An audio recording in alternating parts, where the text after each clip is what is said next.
Le journal.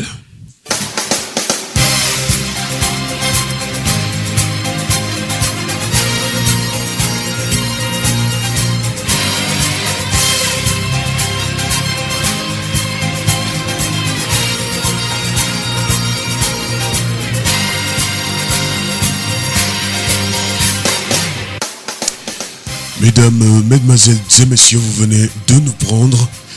Vous êtes bien sûr Radio Horizon, la voix du Zion. Voici les titres du journal. L'acte de naissance doit se faire dès la naissance de l'enfant. Le gouvernement togolais fait la promotion de la scolarisation de la jeune fille. Et en fin de journal, nous allons parler de l'ancien footballeur togolais Apeti Edmond, dit Dr Kaolo.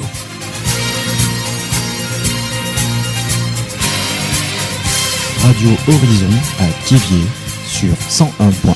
Le développement des titres. Démarré le 16 novembre dernier, l'opération d'établissement de jugement supplétif initiée par le tribunal de Thiéviers a pris fin hier. Cette opération a permis aux élèves du Zion d'avoir des actes de naissance. L'opération a réussi selon le président du tribunal de première instance de Thiéviers, Baitan Yobé. Ce que nous déplorons, c'est qu'il y a trop de demandes, ce qui fait dire qu'aujourd'hui encore nous avons de petits problèmes au niveau de l'état civil qu'il faut forcément revoir, soit en matériel, soit en sensibilisation, pour que ces demandes s'arrêtent à un moment donné. Mais franchement, ça s'est bien passé, l'accueil était très bien.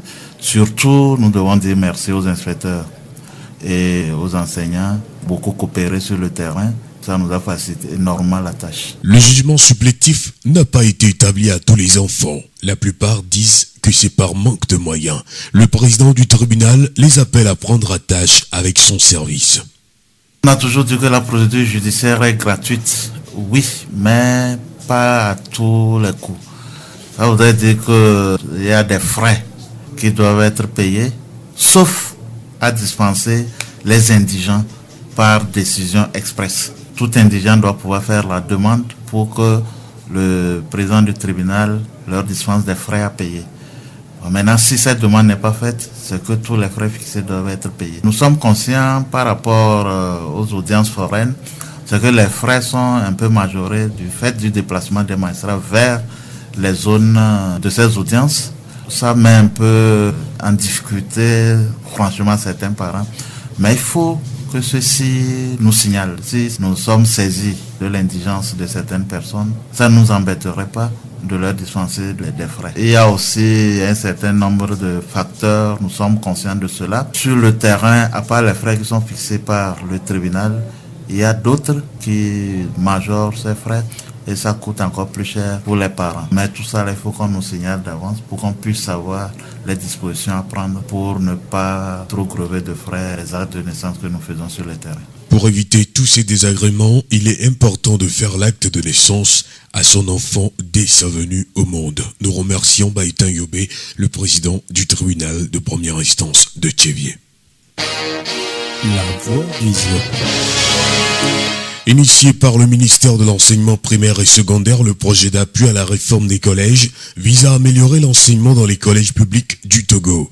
Dans le cadre de la mise en œuvre du volet 1 de la composante 2 du dit projet, il est organisé depuis quelques semaines des forats au niveau communautaire et régional pour diagnostiquer les problèmes qui minent la scolarisation et la scolarité des filles.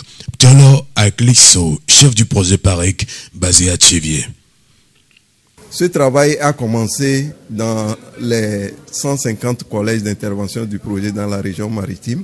Ensuite, nous avons consolidé les résultats de ces collèges par inspection. Donc l'étape d'aujourd'hui, c'est de présenter les résultats des forats au niveau communautaire. Je précise que les forats n'ont pas fait que identifier les problèmes, mais ils ont aussi cherché à voir quelles sont les causes de ces problèmes et même préconiser des approches de solutions. Et ensuite, dans chaque communauté, les gens ont pris des engagements pour faire en sorte que les enfants, et particulièrement les filles, soient tous inscrits et maintenus dans le système. Donc les autres activités du projet se poursuivent, notamment l'élaboration des projets d'établissements, notamment la mise en place des clubs d'excellence, la poursuite des constructions et équipements des collèges. Nous venons d'écouter le chef du projet d'appui à la réforme des collèges basé à Thiviers, Ptolo à Clisson. Et pour l'occasion, l'ambassadrice scolaire d'Usio 2015 et sa deuxième dauphine ont également assisté à la rencontre hier matin à l'hôtel Saint-Georges. Asia Domé Yawa Patience, deuxième dauphine de l'ambassadrice scolaire Zio 2015. En tant que deuxième dauphine de l'ambassadrice, mon rôle est de promouvoir l'éducation de la jeune fille par mes comportements, par mes paroles vis-à-vis d'autrui.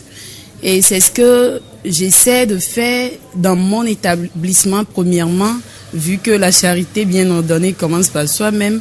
On le fait premièrement dans nos établissements et on essaie aussi de mener des actions vis-à-vis de toute la préfecture du Jura. On a plein de projets. Pour le moment, on est allé donner quelques livres, c'est-à-dire des kits scolaires à l'EPP d'Avimondi 2. Pour le moment, c'est ce que nous avons fait. Nous essayons aussi de faire des sensibilisations à la population de Thiviers. Radio Horizon à Thiviers sur 101.1. De Thiviers, nous arrivons à Dalavé. L'unité de soins périphériques de Dalavé a été réhabilitée l'an dernier par le conseil préfectoral d'Usio pour permettre aux populations de la localité d'avoir accès aux soins de santé. Madame Abiassi Edwige, responsable de l'USP de Dalavé, donne ses impressions et nous parle des difficultés que rencontre son équipe. La réhabilitation était venue à point nommé. Parce que le bâtiment, depuis sa création, était resté dans un état vétus, très délabré.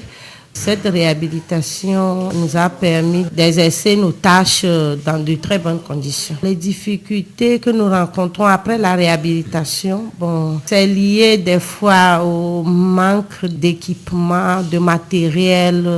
Par rapport aux patients, des fois, manque de moyens pour pouvoir couvrir les frais de consultation ou bien les frais des produits que nous prescrivons. La collaboration avec la population, elle est très bonne.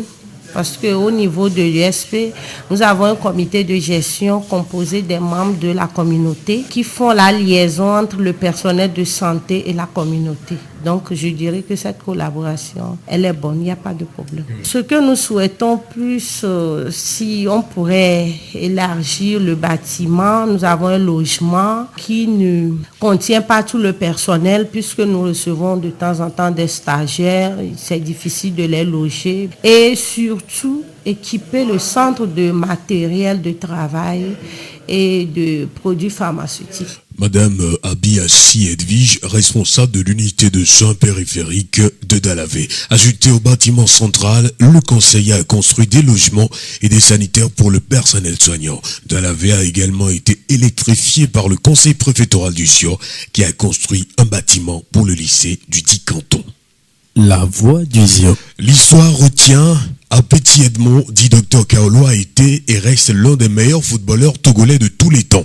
Né en 1947 à Bokloti, Dr Kaolo est décédé le 2 juillet 1972 à Lomé.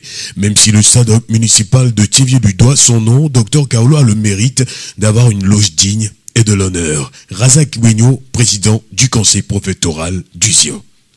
Dr Kaolo, c'est un fils de la préfecture du Sio, qui a fait son temps dans le domaine footballistique.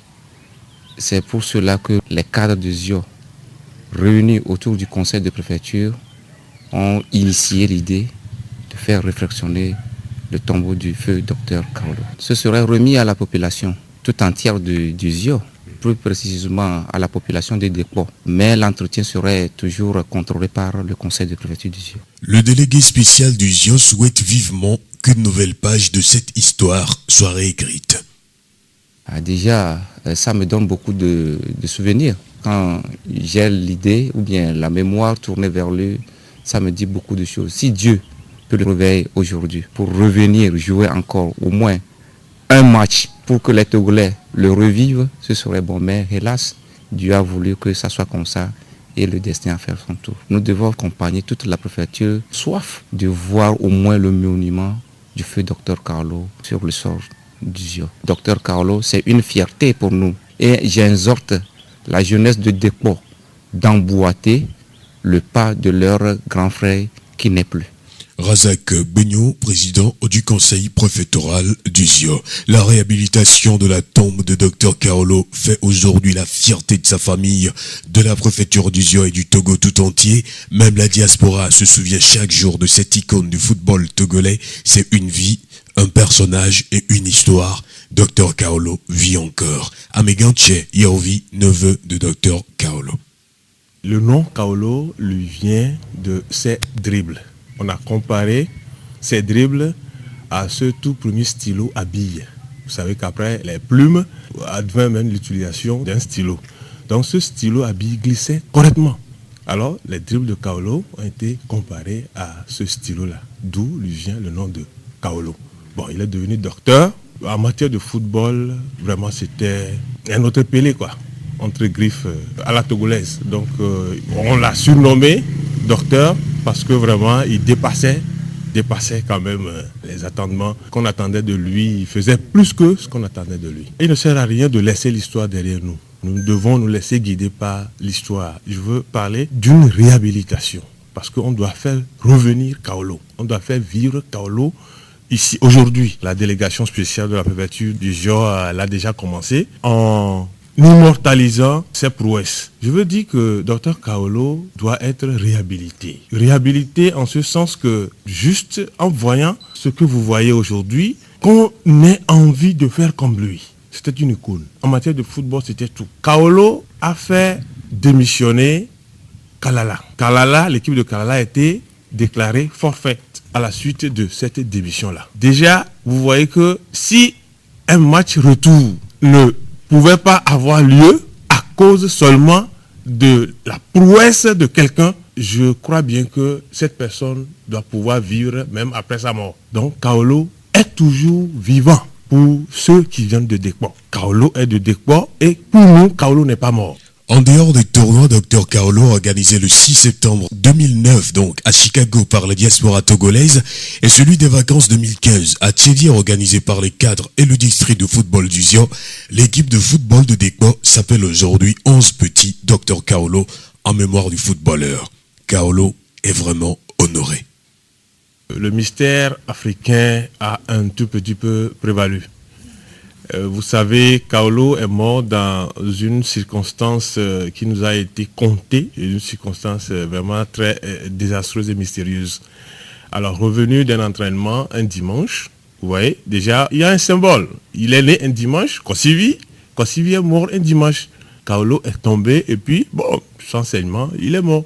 Donc, aujourd'hui, quand on parle de Kaolo, pour nous, c'est le football. D'abord, le football togolais et le football dans le ZIO. Pourquoi pas dans le monde entier. Aujourd'hui, quand on parle de Kaolo, on a envie de voir quelqu'un faire comme lui. Aujourd'hui, quand on parle de Kaolo, on voit un tout petit peu jaillir sur les regards un regret. Si on laisse dormir Kaolo et on ne le gêne pas, l'esprit de Kaolo doit être toujours troublé. Kaolo doit un tout petit peu remuer dans sa tombe en voyant le Togo, après sa qualification, perdre les matchs qui ne signifie même rien. Donc aujourd'hui, quand on parle de Kaolo, c'est un regret. Nous venons d'écouter Ameganche Yaovi, neveu de Dr Kaolo, international des années 1960-70, ancien joueur de l'étoile filante de Lomé.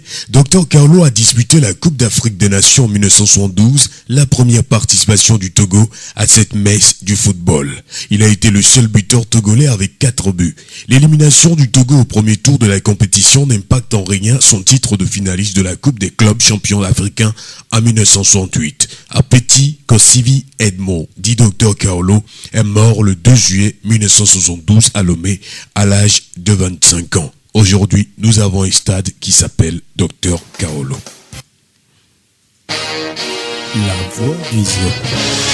Et nous clôturons ce journal avec ces brèves. Le projet de loi des finances 2016 a été adopté jeudi en Conseil des ministres. Les prévisions budgétaires s'établissent en recettes à 962,8 milliards de francs CFA, soit une hausse de 16,4% par rapport à 2015 et en dépenses à 1000 2,2 milliards francs CFA, soit un accroissement de 21,2% par rapport à 2015, ce qui dégage un besoin additionnel de financement de 39,4 milliards de francs CFA.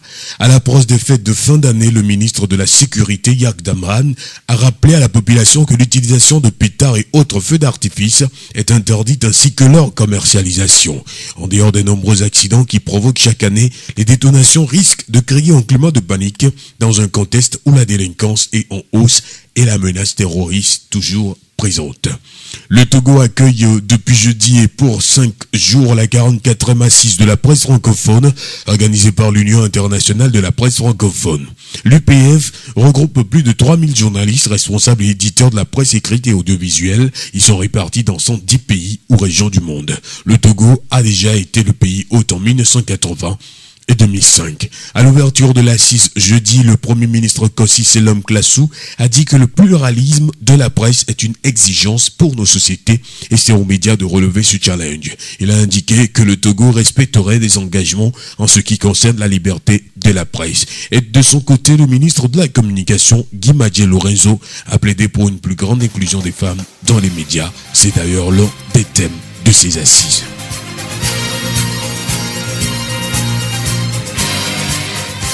Fin de cette édition et nous faisons un clin d'œil à tout ce qui nous reçoivent en ce moment de Dalavé, Bomé et de Décor. Merci de nous avoir suivis. Nous nous retrouvons dans quelques minutes pour les communiquer en français.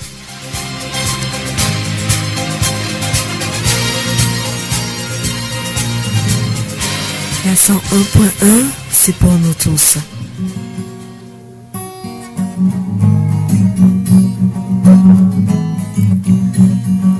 C'est pour la radio Horizon. C'est pour la radio Horizon. La 101.1, tous pour un. On chante du reggae, du blues, du funk, du obragada, c'est pour nous. C'est pour nous.